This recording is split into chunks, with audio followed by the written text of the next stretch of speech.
Jacinda Ardern's COVID-19 response is very well known. The COVID-19 response that Jacinda Ardern presided over was incredibly controversial. Many hate her for it, many love her for it. Some think it was pure evil, others think it was a humanitarian masterpiece and success story. Both groups are wrong.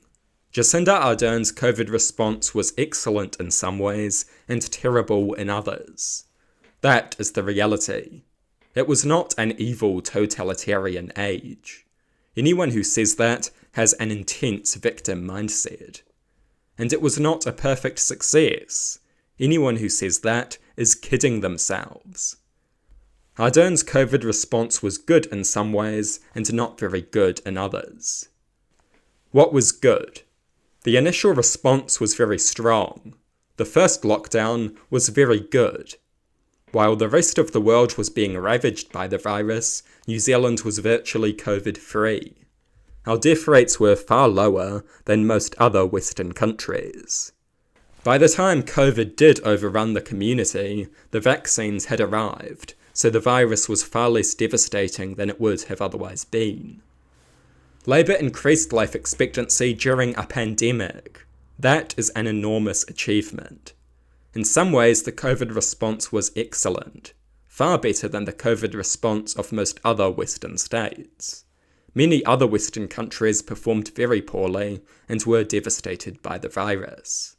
Politicians were incompetent, hundreds of thousands of people paid the price. That did not happen here. Many lives were saved. COVID did eventually arrive, but the vaccine was also here. The vaccine significantly reduces the chance of a person being killed or hospitalized by the virus.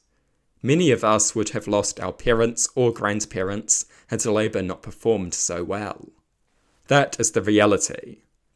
If Labour did not perform as they did, we would have paid a significant price in human blood. No amount of hysterical Ardern hatred will change that. That is the reality. Having said that, Labour did make some mistakes, especially in the later period of the COVID response. The Auckland lockdown was excessive.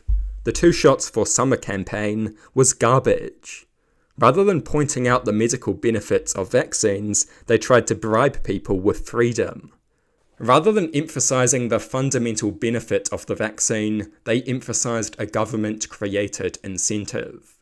This fanned the fires of conspiracism. They should have told people to get vaccinated because vaccines save lives. Instead, they went on and on about how the government would give you freedom for summer. Emphasising a government-constructed incentive and neglecting the fundamental benefits of the vaccine was idiotic. This campaign played into the hands of conspiracy theorists massively.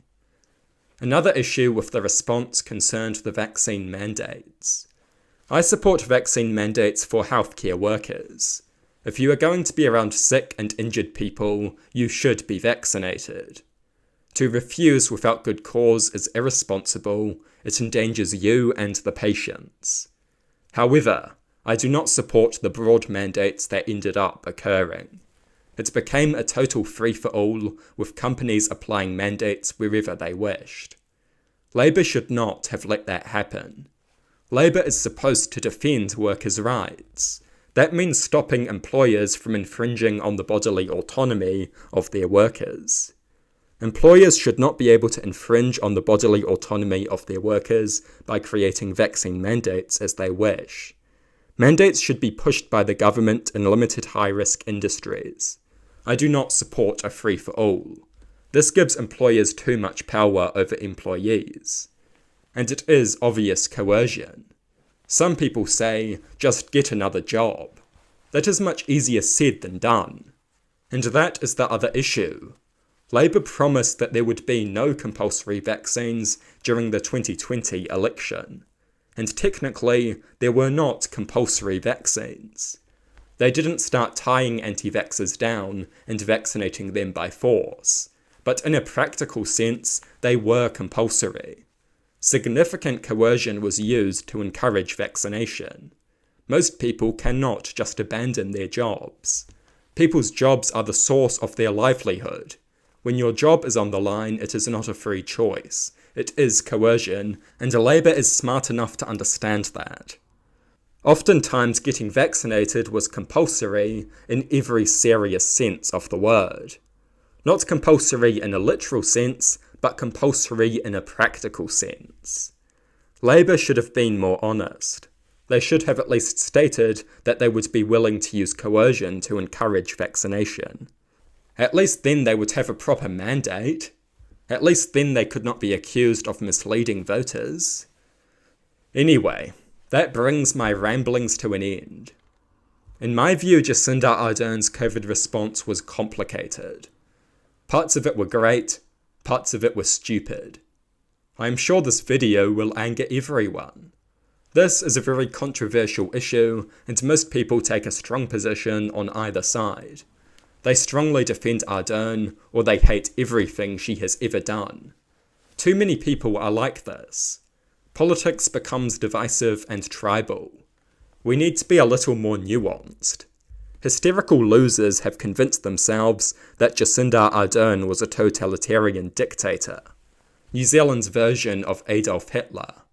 The victim mindset of these people is incredible. Jacinda Ardern made some mistakes and had some bad policies, but this dramatic stupidity is beyond deluded.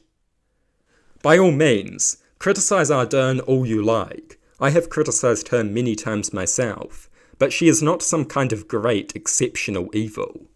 You discredit your own argument when you partake in such hysterical idiocy.